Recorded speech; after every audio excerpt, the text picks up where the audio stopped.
Nous nous situons au numéro 1, à l'ouest du village, pour le projet du Parc des Savoir-Faire et plus précisément de la maison familiale et rurale forestière des Maures et sa scierie.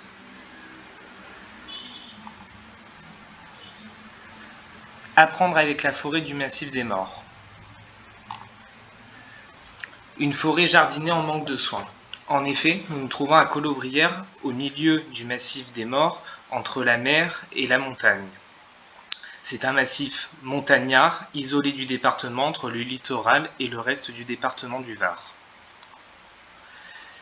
Nous pouvons voir sur cette carte la richesse de Colobrières qui est sa forêt, aux essences spécifiques avec notamment la présence du chêne-liège et du châtaignier, révélant les traces d'une forêt jardinée, car en effet, le massif des Maures, dans sa prospérité économique d'antan, était fondé sur l'économie du liège et du châtaignier.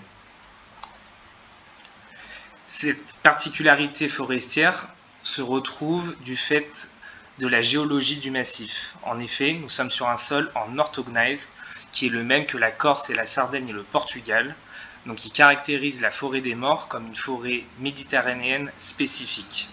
Sur la carte d'en dessous, vous pouvez voir le peuplement du chêne-liège et du châtaignier dans le bassin ouest méditerranéen, et on remarque que ces correspondances de paysages se retrouvent sur ces territoires.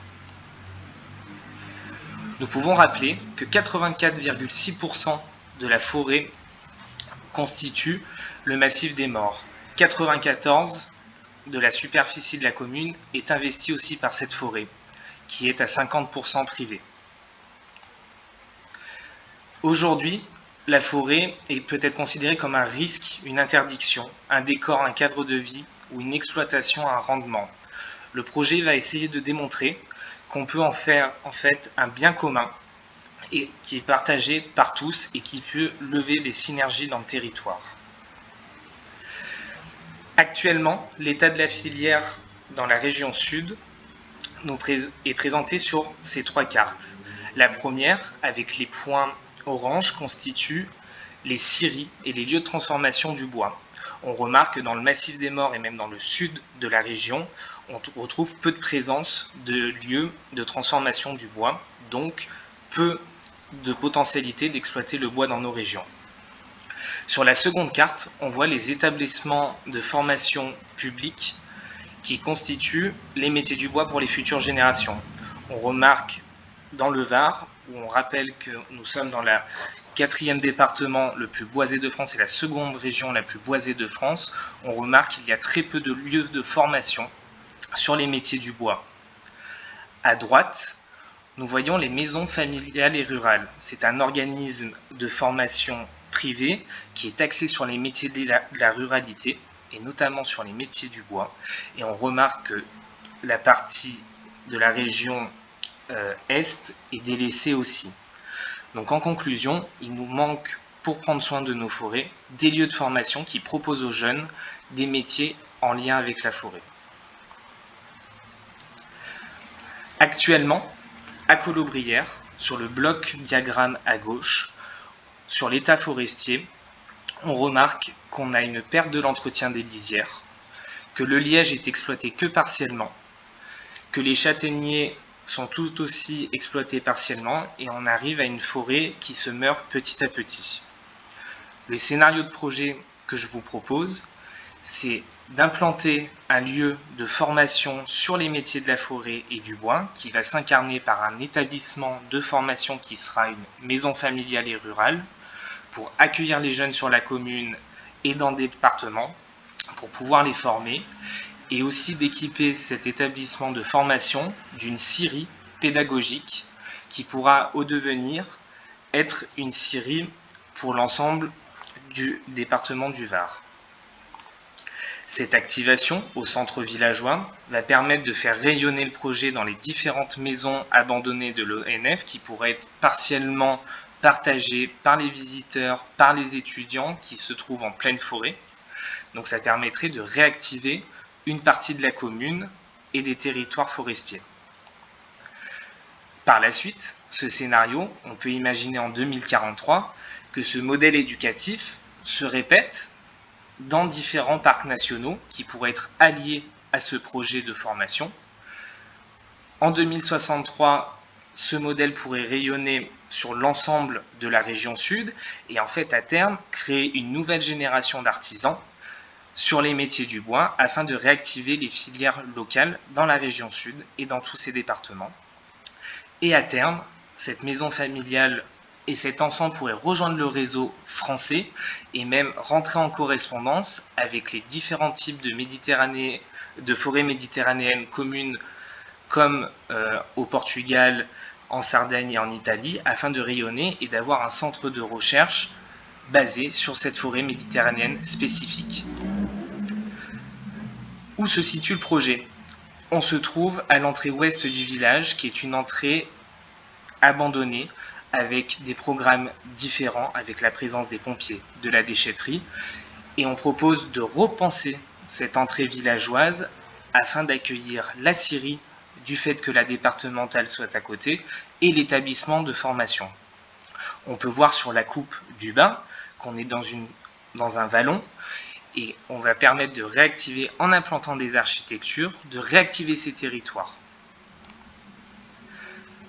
Nous avons le nouveau plan masse. En 1 se situe l'école, en 2 la scierie, en 3 le lieu de stockage et en 4 l'arrêt de bus. Donc ça veut dire qu'on a une proximité des architectures et des programmes proposés afin d'avoir une synergie entre ces bâtiments et de réactiver cette entrée ouest du village.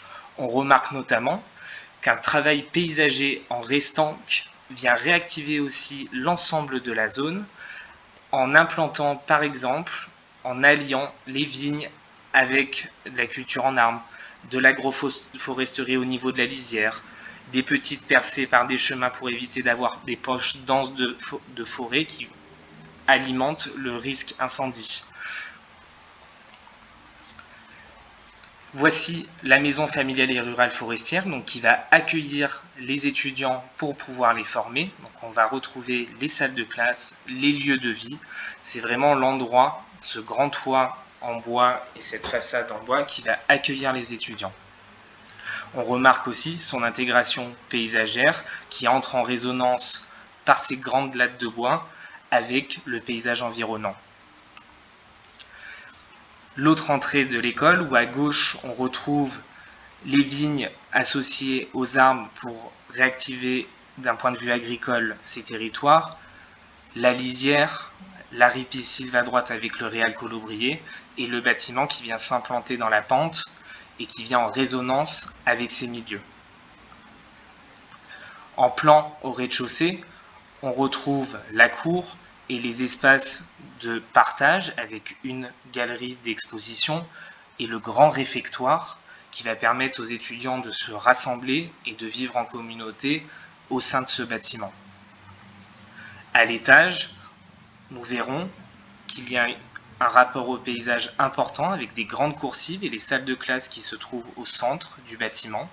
Et chaque point de vue du bâtiment va donner sur une vue, sur les vignes et l'agroforesterie, sur la vue sur le bosquet, sur la vue sur le réal colobrière et en derrière sur la forêt, pour connecter à chaque fois les étudiants à leur milieu environnant.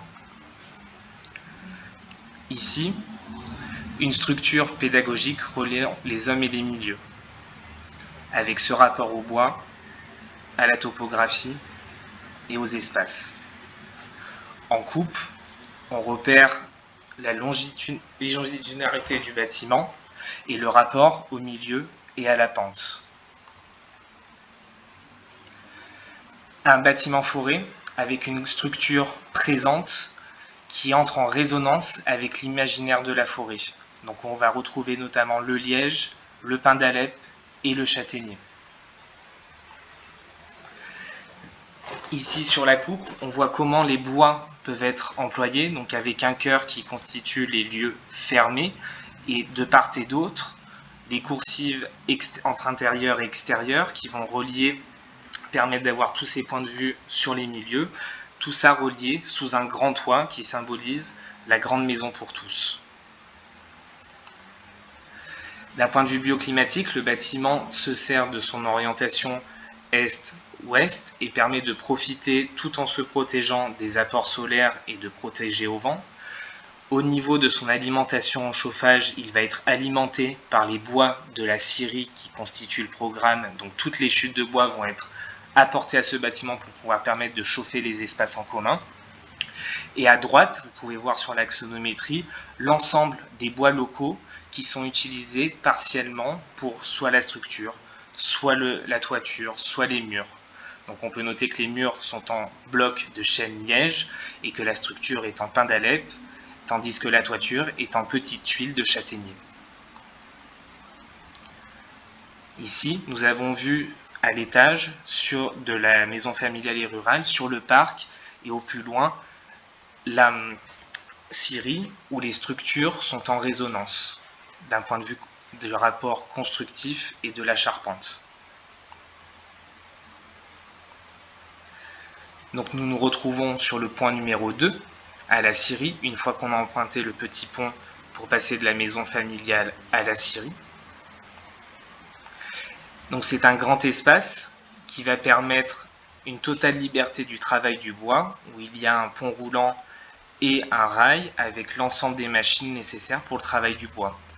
En B, vous avez le lieu de déchargement du bois qui va permettre en fait d'être vu depuis la rue et qui permet de symboliser sur cette entrée du village, depuis la nationale, ce rapport au bois et ce patrimoine forestier. En coupe, on reprend les grandes doses de châtaignier en façade et ce grand 3 qui va venir abriter le travail des étudiants sur le bois.